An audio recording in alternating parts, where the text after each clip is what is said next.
nga pala si Johan. Itago nyo na lang ako sa pangalang yan. Meron po akong ikukwentong karanasang hindi namin malilimutan na hanggang ngayon patuloy na bumabagabag sa isipan namin lahat.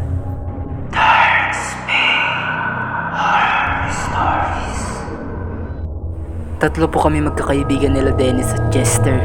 Ang trabaho namin ay tagapagtaboy ng mga kaluluwang nananahan sa bahay na kung saan ginugulo nila ang mga nakatira rito. Espiritista ang tawag sa amin ng mga tao. Isang araw, isang pamilya ang nag-request na ipalinis ang kanilang bahay dahil napupuno na ito ng nakakatakot na pangyayaring unti-unti nilang nararamdamang gumagampala sa kanilang lahat. Sakto naman nakakatapos lang namin nalisanin ang isang bahay na pinamumugaran na ng mga multo. At tagumpay naman namin na itaboy lahat ng mga masasamang espiritong nakatira rito. Kaya naman ngayon pumunta na kami sa van namin sinasakyan upang puntahan ng isang pamilyang ginagambala umano ng masasamang espiritu.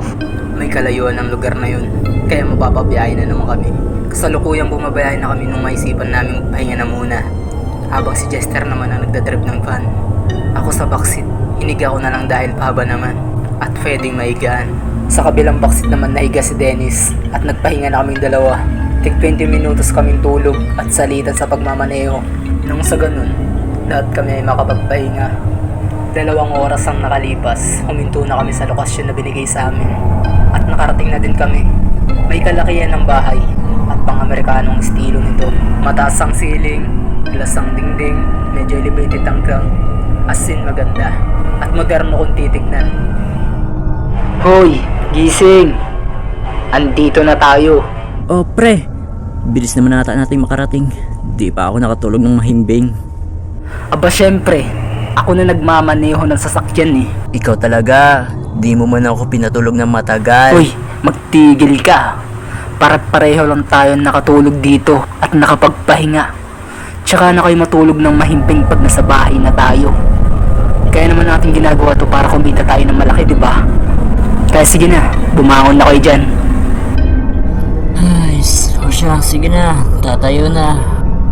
Oy Dennis, tumayo ka na dyan, nandito na tayo.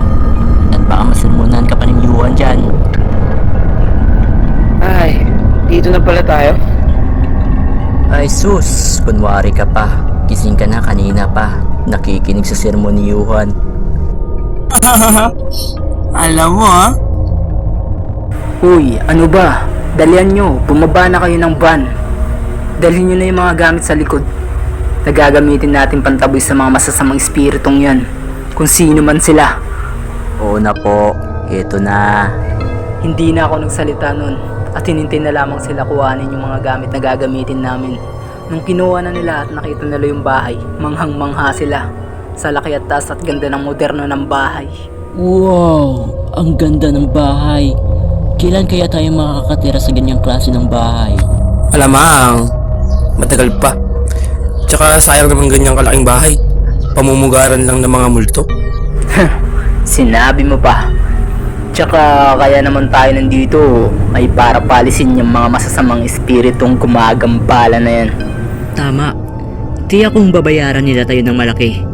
Jackpot tayo dito mga tol! Oo, kaya tara na. Ihanda nyo na yung mga sarili nyo. Nagdasal muna kami bago kami tuluyan pumasok sa kanilang bahay. Para na rin sa agarang kaligtasan. Saan naman pwede mangyari. Dahil sa pagpasok namin, wala nang atrasan. Pagpasok namin, sumalubong sa amin ng 2 matandang mag-asawa. Nasa 50s to 60s na ang edad nila. At isang katulong na babae na nasa edad 30s na din. At napansin namin may mga sugat sa katawan. Sa di namin malamang dahilan. Di na lang namin kagad ito tinanong. At nagumpisa na magpaliwanag sa amin ng mag-asawa sa nangyayari sa kanila sa bahay. At nakipagkwentuhan muna habang nakaupo kaming lahat sa sofa. Sa kanilang sala nang biglang may parang napansin si Chester sa kusina na batang dumaan at nagtanong sa matandang mag-asawa na kung meron pa ba silang ibang kasama dito sa bahay o kung meron ba silang anak. Tumugon naman ng matandang babae na wala silang anak. Dumaan ka ba na may takot sa mukha ng 2 mag-asawa dahil sa mga hindi may paliwanag na pangyayari ang kanilang nararanasan sa kanilang bahay.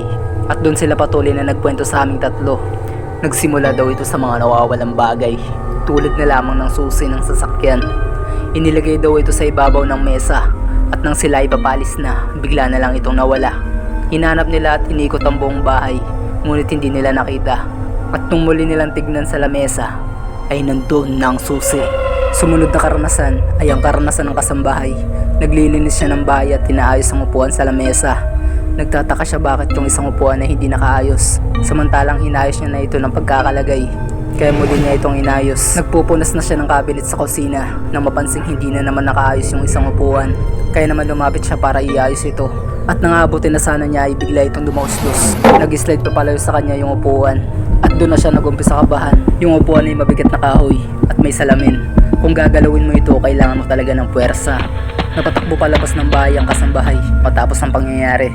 Maghahaponan na silang tatlo, yung mag-asawa at kasambahay, at nakahain na sa mesa ang pagkain nila nang biglang may nahulog na baso sa kusina. Lumapit ang kasambahay para walisin ang nabasag na baso, ngunit hindi pala doon nagtatapos ang lahat dahil nagangatan ng mga kutsara at tinidor. Nasaksihan mismo ng mag-asawa na lumutang ang mga utensils sa kusina at tumilapon ito lahat sa kasambahay nila. Labis ang kaba at takot nila na masaksihan ito. Kaya agad naman silang lumabas ng bahay at isinugod naman yung kasambahay sa ospital na nagtamo ng sugat sa iba't ibang parte ng katawan. Matapos ang kwentuhan, nagumpisa na kaming simulan ng pagpapalayas sa mga masasamang nananahan sa bahay. Pinaupo ko lang silang mag-asawa sa sala kasama ng kasambahay. Agad ko namang inutusan si Justin magsindi ng insenso sa bawat sulok ng bahay. Tol, alam mo na gagawin mo. Tiwala ako sa'yo. Oo tol, makakaasa ka. Tugon nito at ikinalat niya na ito sa kasulok-sulukan ng bahay. Habang sinimulan ko namang siyasatin ang paligid ng bahay, ay may napansin akong kakaiba na hindi pang karaniwan. Dahil sa kwarto ng mag-asawa, may isang nakakahindik na lagusan ng impyerno. Agad ko itong pinalam sa grupo. Sabi ko sa kanila, Denise, Jess, alis na tayo. Hindi natin to kaya. Pahina akong saad sa kanila, pero narinig yun ng mag-asawa na agad din napatingin sa akin. Sabi ko sa kanila, Dennis, Jess, itigil niyo ang insenso. Itapon na agad yan sa labas. Laking pagtataka sa akin nila Jess at Dennis nang sabihin ko yun. Pero nakita nila na seryoso ko, kaya agad nila itong kinuha at itinapon sa labas ng gate. Pero huli na ang lahat. Bigla na lang nagkulaps yung matandang babae at nangisay. Ganon din ang nangyari sa kasambahay. Agad naman silang inalalayan ng mga kaibigan ko. Anong nangyayari sa kanila? Anong meron? Anong nakikita mo? Impyerno. Isa itong portal. Papuntang impyerno. Ilang beses kong inulit sa kanila yon. Impyerno. Nagdasal kaming lahat na may pagmamadali. Damang-dama ang kaba at takot naming lahat sa kung anong pwedeng sumunod na mangyari.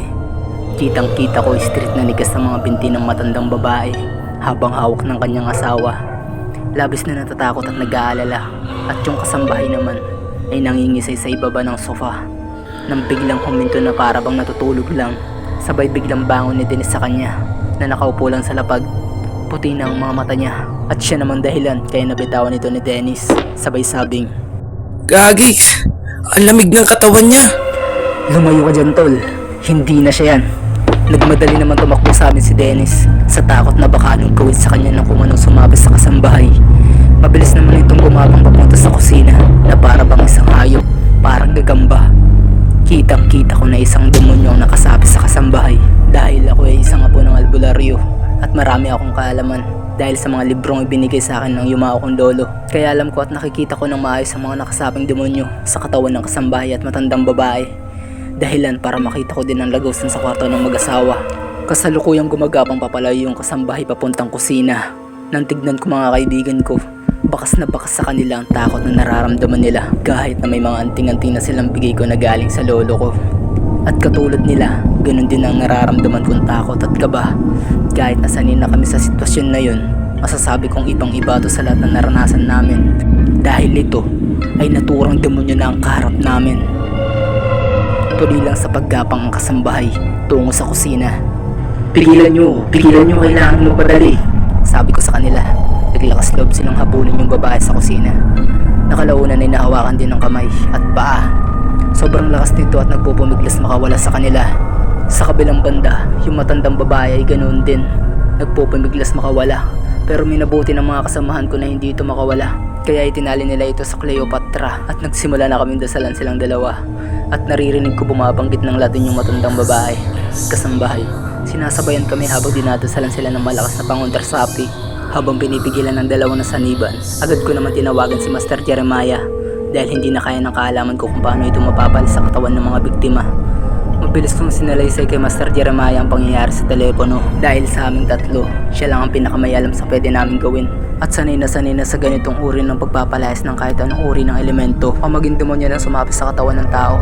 Siya ang aming mentor kung ba't naging isa kaming ganap na espiritista. Matapos kong ipaliwanag sa kanya lahat, nagalit ito at sinabing, Hindi ba't baga espiritista kayo? Kumalma kayo, huwag kayong matakot. Magmadali kayong ilabas sila ng bahay at sinihan nyo ang buong bahay kasama ang lagusang impyerno na bakit mo iwan. sige po, maraming salamat. Susundin na namin ang inuutos ninyo. Huwag niyo po ibababa yung telepono. Agad naman namin sinunod at sinilyohan na namin ni Jester ang buong bahay. Habang sa labas naman, ginagamot ang dalawang nasapian ni Dennis. Habang kausap niya si Master Jeremiah, hirap na hirap si Dennis gamutin ang dalawang nasapian.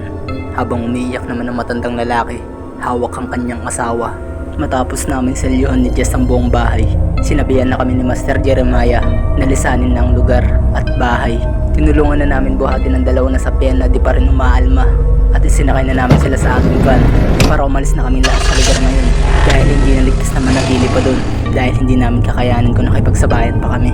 Isinama namin pabalik ng Antipolo ang dalawang mag-asawa kasama ang kasambahay nila. Bago pa man kami makarating ng Antipolo, sa mismong bahay namin ay unti-unti nang kumalma yung dalawa. Nagpatuloy ang gamutan sa bahay namin at andun na si Master Jeremiah. Siya na ang gumamot. Tumulong na din ako para siguraduhin magiging okay ang lahat. At nang kumalma na ang sitwasyon, bumuti-buti na ang pakiramdam nila na wala na yung pagkakasapi. Napagdesisyonan ng mag-asawa na ibenta na ang bahay nila. Nireview pa nga nila sa CCTV ang pangyayari na ngayon ay hawak ng mag-asawa. Hindi na kailanman bumalik ang mag-asawa sa bahay na yun. Nagpasalamat na lang sila sa amin at nagbigay ng malaking halaga ang matandang lalaki sa pagkakaligtas namin sa kanila. At nagpasalamat na din kami. At sinabi kong, wala po yun. Pasensya na po ha. At hindi kami tagumpay na napalayas ang masasamang espiritu sa bahay nyo. Pero huwag kayong mag-alala. Selyado na po ang buong bahay. Hindi na po sila makakalabas pa dun. Wala na po kayong dapat ipag-alala. Tugon naman nila, ayos lang iho. Mahalaga niligtas nyo kaming lahat mula sa panganib at nakakatakot na tahanang iyon. Maraming salamat sa inyong apat. Ang iniisip na lang namin ngayon ay saan kami titira. At dun na kami nakapag-desisyon na sa bahay na naming tatlo sila patitirahin. Gayong may mga bakanting kwarto pa naman sa itaas. Kaya okay lang sa aming tatlo na dun na sila manirahan. At pumayag naman sila at muli nagpasalamat sa amin. Nagpasalamat na din kami kay Master Jeremiah sa nagawa niyang tulong gabay sa amin para makauwi kami ng ligtas. Umuwi na din siya ng kanilang bahay matapos niya mapagaling ang dalawang nasapian. Lumipas ang 2 buwan habang nagmamaneho si Master Jeremiah ng kanyang sasakyan. Bigla na lang itong hindi makahinga.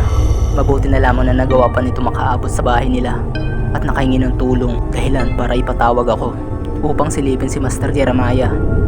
Agad ko itong sinilip at nakita ko ang isang malaking gintong espada ang nakatusok sa kanya. Hirap mong magsalita si Master Jeremiah pero pinilit niyang banggitin ang Saan ito nagmamula? tinignan kong maigi. Hindi rin ako makapaniwala sa aking nakita dahil galing ito sa itaas. Bakit ho?